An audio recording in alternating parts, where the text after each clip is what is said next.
Welcome, everybody. Casting for Two, the podcast, which is hosted by me, the man, the myth, the legend, the Chris Hernandez. This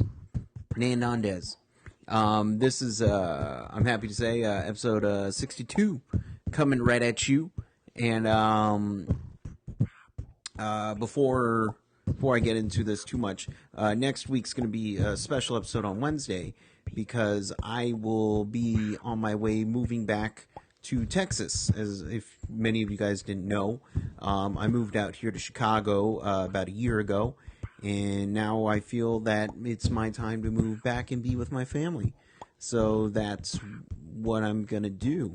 Hopefully I plan on not missing any more weeks because it just drives me crazy, and be more consistent with the podcast, especially with you guys, the listeners, who I appreciate very much. If you guys want to send me anything, notes, anything, I'm always available at castingfor2 at gmail.com. You can also tweet me at castingfor2, or even my own personal Twitter at Mr. CMH, MRCMH. But yeah, so basically, when I say the episode's going to be on Wednesday, it's going to be out Wednesday because I'm calling myself out right now. Today's episode is with a fellow friend and podcaster who we used to have a show, which I'm sure I've talked about many times on this podcast. Jeremy Klassen, who did There's a Monkey in My Soup with me, and fellow film friend and co-conspirator in film. We just work on a lot of things together. So, you know what? Let's just get into it. So sit back, relax, and enjoy the episode. Chris, cue the music!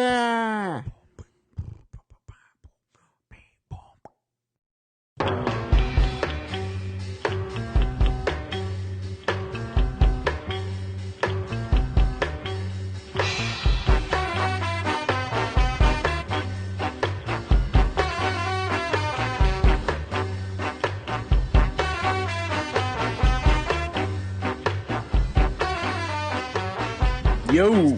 In 3, 2... I already started recording. I figured. I didn't do a countdown. That'd be awesome if you did a countdown every time you recorded. And 3, 2... I'm recording. Even better if you did like the video countdowns. Like 3, 2, and you start pointing at the screen and nobody can tell the hell's going on. Oh yeah, and then we just sit here in silence. Are we rolling yet?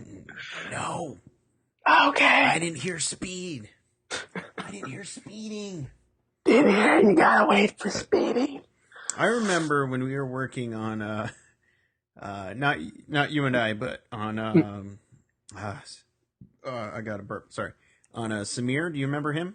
I remember Samir. Yeah. He did his final project was based around film school, mm-hmm. And there was a scene where it was exactly like camera frame down, speeding, and action, stuff like that. Yeah. I got it mixed up. I would always forget to say speeding because I couldn't hear anything. Because I would be wearing giant headphones, so Ben would always say it. And then he'd look at me and he'd go, "Hey, you forgot your line." And I go, "What are you talking about?" "You forgot to say speeding." And I was like, "Oh, I can't hear it." And I never heard it. Yeah. And I never said it. Oh, there you go. Once again, Ben to the rescue. Ben to the rescue. Rescue Ben. Hey, Jeremy. Hey, Chris. How are you doing? I'm alive and well. How are you doing? I haven't talked to you in a while.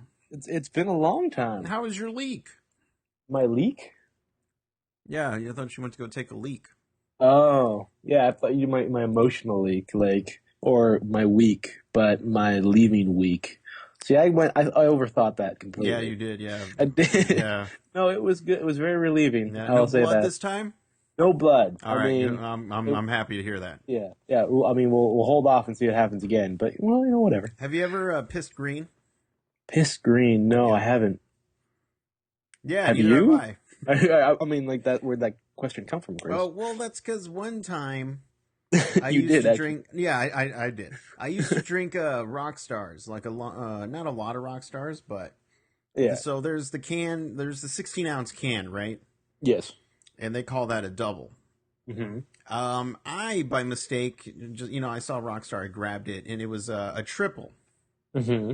And I didn't notice any. I just thought, hey, Rockstar can. I thought they came in one size, Yeah. and I ended up drinking all of it. And one of my buddies who I was working with, he goes, "Dude, I drink these all the time." And I go, "Yeah, okay, whatever." Yeah. Oh, dude, you're gonna be so hyper. I go, "Why?" Because this is the triple can. So it freaked me out a little bit. And he said, "If you pee green, just don't worry about it." I was like, "Why would I pee green?" And then I peed next time I pissed, it was green.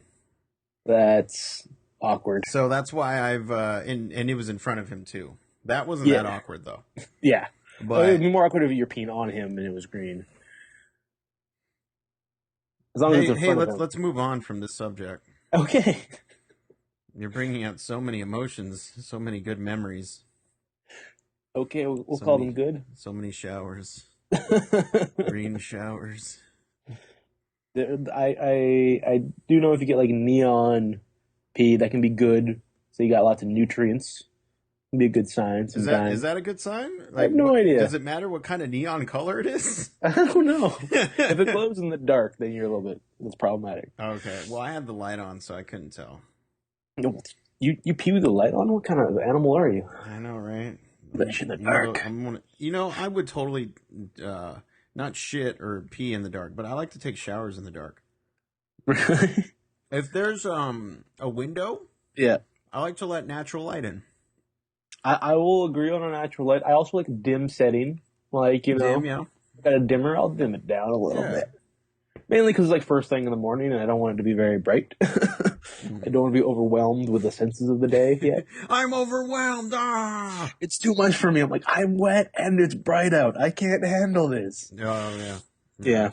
Yeah. Yeah, no, a nice shower in a dimly lit situation. I mean, that's like baby making scenery right there.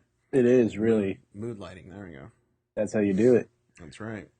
All babies are made first thing in the morning in a dimly shower. Yep. Yep. Yeah. We need to open a consultancy for baby making. Yeah. Oh, you're not having some troubles? Well, let me just set the mood for you. Yeah. And we go into their bathroom and just kind of set the mood. Yeah, first thing in the morning. Dimmer switches everywhere. Yeah. Baby making in the morning. That's how I like to do it. That's how you like to do it. This is how you do it. You put dimmer switches on everything. You do. That was the rest of that song, actually. That it was, but they cut it off. Yeah, they cut it out. Yeah, because you have to make it like $2.50 for a pop song on the radio. I will give you $1 if you can name that artist. Isn't that like NSYNC or something? Nope, you're wrong. You owe me $1. I owe you $1. Are we going with American dollar, Canadian dollar? No, fuck that. I'm going with a pound. A pound, okay. Yeah, because that's like $20. It is. It is, isn't it? That's $20 Canadian. Whoa. Wait, who is the artist, though? I'm curious. I was going to look it up.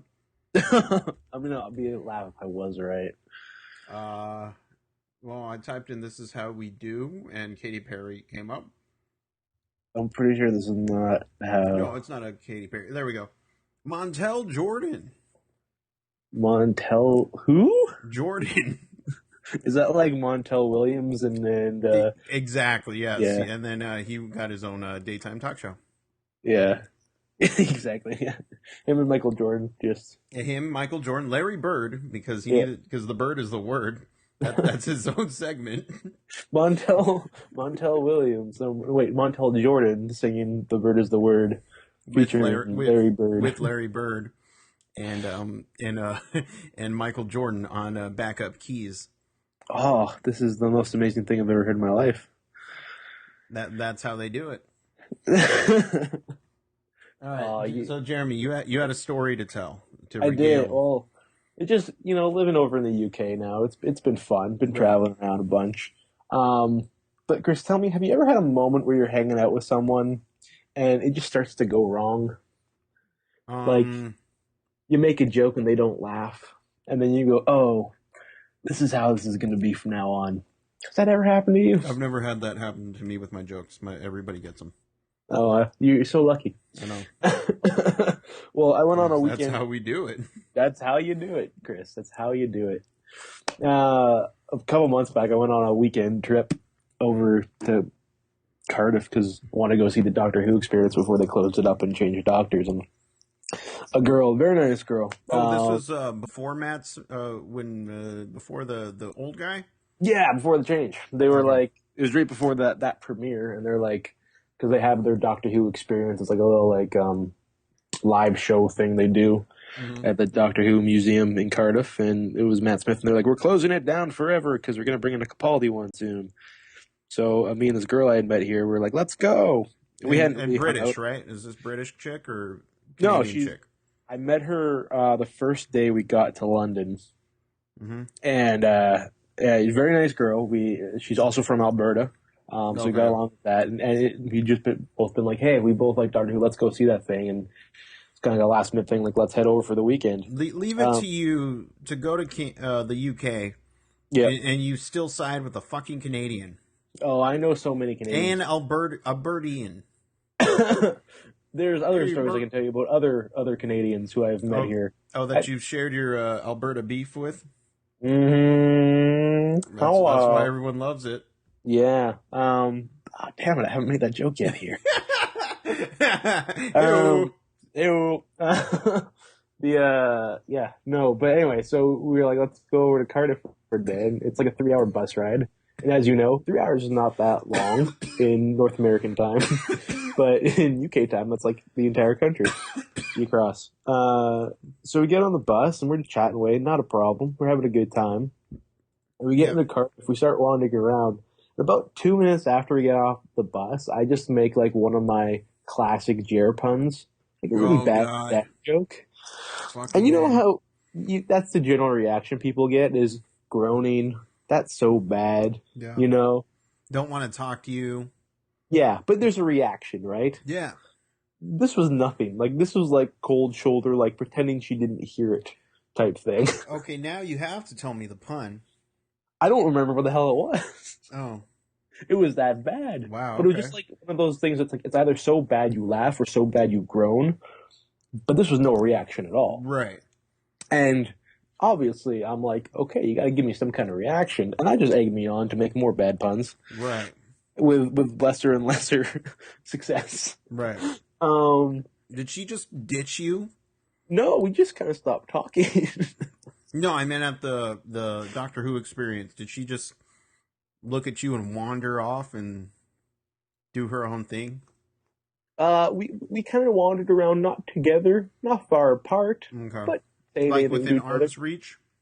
No, I mean we were just kind of in the same vicinity. Gotcha. But like we met up with another guy I met, another Canadian. He came over and the three of us wandered around for the day. We had a great time, the three of us together. It was great. Went to a castle, had some good times in Cardiff. Cardiff was a great place. But then as soon as he left, it was just like back to the two of us again. And it was just kind of like she was waiting for me to make a bad joke. And I wanted to make a bad joke, but I knew she was going to like hit me if I made another bad joke. Yeah. So we ended up just walking around in silence for like 20 minutes back to the hostel. And then the next day we went to the Doctor Who experience and it was the same thing where we literally spent the entire day walking around and saying nothing to each other. I tell you, Chris, I have never felt like I've been in a 20-year relationship more. It was just like... I have to know what I'm going to get her on the show. In fact, she's on right now. Oh. Hey! What you had to have just told the worst or said the worst possible thing to make her... Did you talk about like Nazis or anything? No, she brought up the Nazis. She brought up the Nazis? She brought up the Nazis. Wait, so Nazis were in this conversation and I just lucked initially. out? They came in later on. Well, because we went to the castle in Cardiff. Mm-hmm. And it's a freaking old castle, right? And so around like the trenches around the wall, you could go inside them and you can kind of see like, they, you know, that set up with like all supplies in the bunk beds and stuff where people would sleep during the war and stuff. And they had people like propaganda posters on the wall. And there was one which I posted a photo of it on Instagram ages ago, but it was like Winston Churchill has a kettle and then like a bowl of soup that had like Hitler's face in it. and we're like, the soup Nazi. It's literal. Oh, okay. Yeah, so Nazis did come up, but that was about it. Wow. Yeah, but yeah, it was funny. Again, she's a totally nice girl. We had great conversation at the beginning, but it was just at some point I turned into my jokey Jer, and she just had nothing to do with it. And like had people just like, and the funny thing was I've been in situations like that where I'll joke around, and obviously people aren't having anything of it. Yeah. But it's generally like you're in a nice kind of setting, and you can go your separate ways pretty quickly. Mhm. This was just the two of us together for a whole another day and a half. God, I wish I could have been a fly on the wall or Nazi, just Yeah. walking around. Yeah. I just want to hear what Yeah. you said. I do know this wasn't one of the bad ones because this No. wasn't the initial one, but I do know what happened later. I got the same kind of reaction. Is around the castle. Yeah. There was like the remnants of a moat, but Mhm. there was really like no water in it. And I kind of looked at it, and it looked like I said, it looks like it got demoted. And she didn't like that so much. I thought it was hilarious. And Chris, cue the ending music right now. And that's the end of the episode. There we go. Yeah, but it was a ridiculous. Again, have you ever thought of not doing puns? No. I love them too much. Just try not doing them. See what happens. No, they crack me up too much because half the fun with the pun, and this is why it was so awkward and so funny. Like honestly, I was trying not to laugh the entire time because of the awkward silences. Like a crazy person. Yeah, well, because I would make the puns and she would shut them down, and then there would be like no offering of conversation, right, for anything else. So it was just like quiet, and I would start laughing at how ridiculous it all was, and how much it felt like you'd been in a relationship for 40 years, yeah, and you just had nothing more to say to each other, and you're just kind of stuck together. And so I was in my mind, I was just like taking note of every moment because it was just absurd. And it's funny because I've chatted to her since, and it's all fine. It was just that weekend was a very funny circumstance, but it was just so funny, man. And with the thing with the puns, what I love about the puns is, for good or for bad, you're gonna get a reaction. Like you're gonna get that groan, or you're gonna get that's so bad it's funny laugh, like those right. dad jokes. That's why I love them. Right. This was nothing, This was like the absence of any reaction at all, and that's what was just kind of threw me. Well, is because if you get a bad reaction, I can play with that. If I get a good reaction, I can play with that. But no reaction. Well, that should be your cue. Mm-hmm. When you don't get a reaction to the puns. Yeah. To stop telling puns. No, that just tells me I need to try harder. No. Yep. Yeah. Okay, well, here. You tried it your way. Yes. Next time, do the opposite. If it doesn't work, go back to puns. Don't do puns. And then you can be like, well, I tried it both ways. Mm-hmm. And X, X was better than Z. Yeah. Because exhibit is always better than Z. Yeah. Whatever. But see, the problem was, Chris, I was enjoying so much the making the silence more awkward because it was just funny. Every time I said another pun and it just went over poorly, it was just so much funnier to me. I'm surprised she talks to you. I'd say what a psycho this guy is. Yeah, it was funny. We haven't chatted much since then. Right. Yeah, I'm not surprised. But no, yeah, we've occasionally texted back and forth and seen what just kind of checked in. But yeah, it was just a funny weekend. Yeah, but it was good times. But it just that was my good Cardiff story. Okay. Good Cardiff story. But go Cardiff. Go Cardiff. It was good city though. Did you get carded there? Victoria. What? I said, did you get carded there? I didn't. There you go. I'm sad about that. You can have that one. I'll give that to you. I'll put that one in my pocket for later. I know you will. I know it'll pop up. Mm-hmm. Gosh, in the States, I always get carded. Yeah. I know you're gonna use that, you son of a bitch. You give me credit after you say it. if I ever go back to Cardiff. You know, I didn't really like Cardiff. I always get carded there. Oh, really? Yeah, That's 'cause you're so I know young. you're going to use it, you son of a bitch. I'm giving you gold. Not as much as my Nanaimo bars one. You're what? People say why I don't go to Nanaimo more often. It's because I'm not a big fan of the bars. Okay. Nanaimo bars? No. I don't get it. People in Canada will think that's horrible. But people everywhere, and people in America just won't get it. Right, because it's Canadian. It's a Canadian sweet. It's like when I made a black joke and you and Johnny had no idea what I was talking about.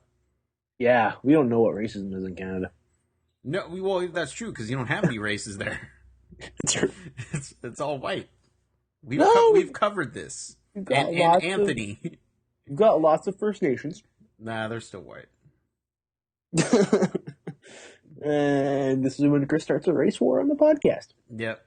Well, it's mine, so I can do whatever I want. Exactly. Why not? But yeah, that was about that. And then I went to and I went to Belgium one day, which was hilarious. I went to Bruges. Did you reenact the entire movie of In Bruges? I tried. The thing is that I guess the movie takes place at Christmas time in Bruges. Correct. But Christmas time in Bruges is way more Christmassy than it was in the movie. Oh, okay. Yeah, like there's just like Christmas shops everywhere, and like there's a skating rink in the big square. So I guess they had shot the movie in like August or something like that, or after Christmas and just left some stuff up. But yeah, it was super Christmassy. It was an adorable little town. But it took it was just a day trip over from London. It took us 4 hours to get there. We spent like 2 hours there. It took 4 hours to get back. It was ridiculous. Why? Okay. Yeah. I get, yeah. Now, hang on. As I was going to say why do that, my brain was thinking, well, I mean, I guess you could say you've been in Bruges now. Yeah, exactly. So, I don't know. It was a good day trip. Was it cheap? Moderately. Okay. All right. Then I guess I would have done the same. Yeah. No, it was why fun. Only 2 hours? Well, because we got there. We got a little bit late because it was like we went on St. Nicholas's Day. So it was like, essentially like a big Christmas Day celebration in Europe. It's like as big to them as Christmas is. Mm-hmm. So there's a lot of traffic getting into Belgium, and then so we were a little bit late coming in. Then I guess maybe we had 3 hours. But yeah, we didn't have a lot of time there. We had less time there than it took to travel one way for sure.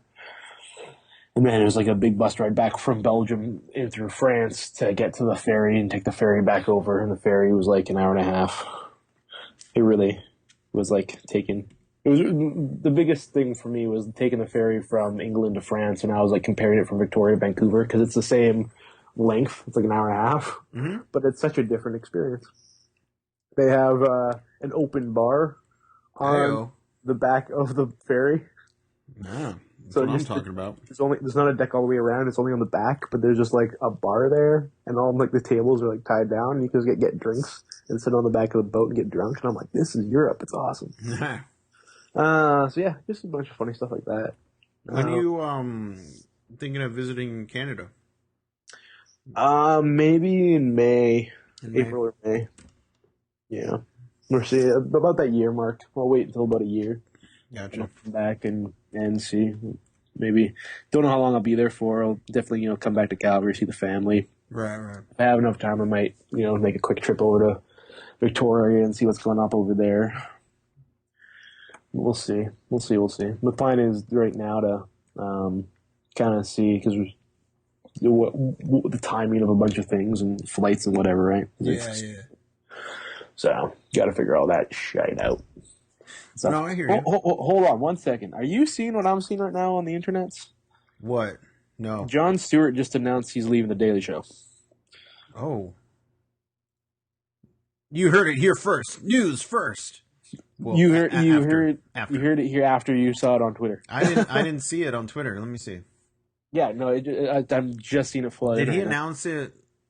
It's going to be on his show tonight. Oh, okay, no wonder. But they probably recorded. Yeah, taping.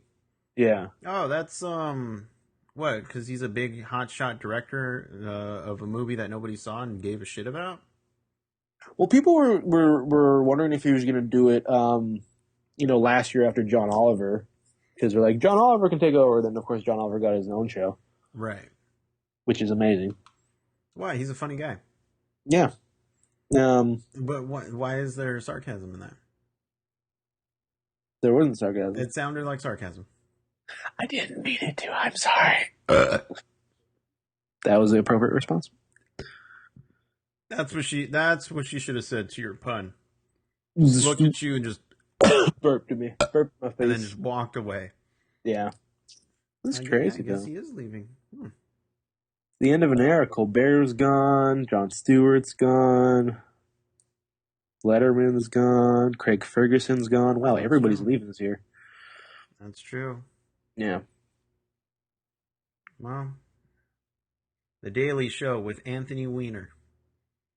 The Daily Show with Jeff Gordon. The Daily Show with Willie Nelson. The Daily Show with Jeff Gordon. He was like, yeah, today we got some more races going on. Just becoming control like NASCAR. Paul Feig currently playing an all-woman reboot of The Daily Show. That's pretty good. I like that. That's funny. Well,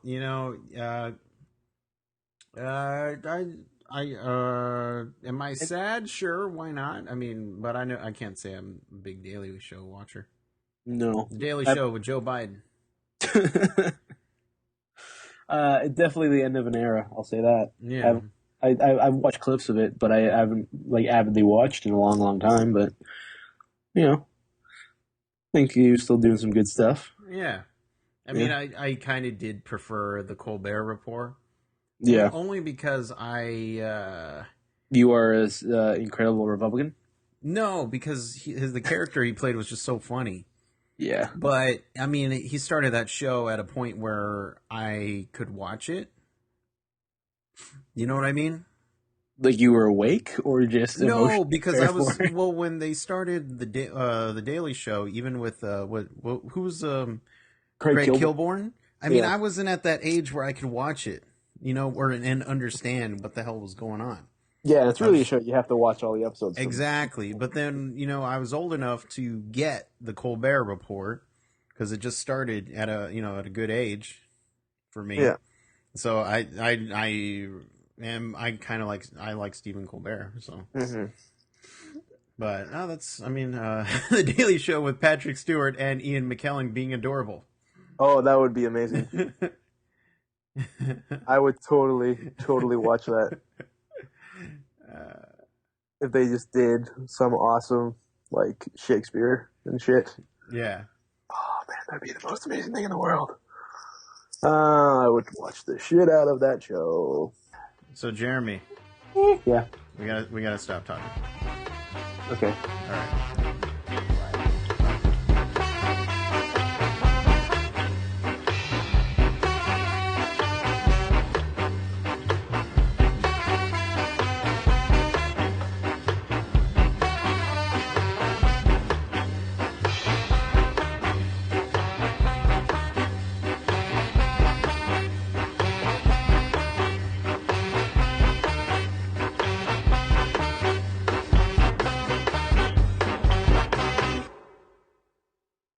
Hey guys, just a quick reminder, you can always catch up with these episodes on castingfor2.com. You can also follow me at Twitter @castingfor2 or send me an email at castingfor2@gmail.com.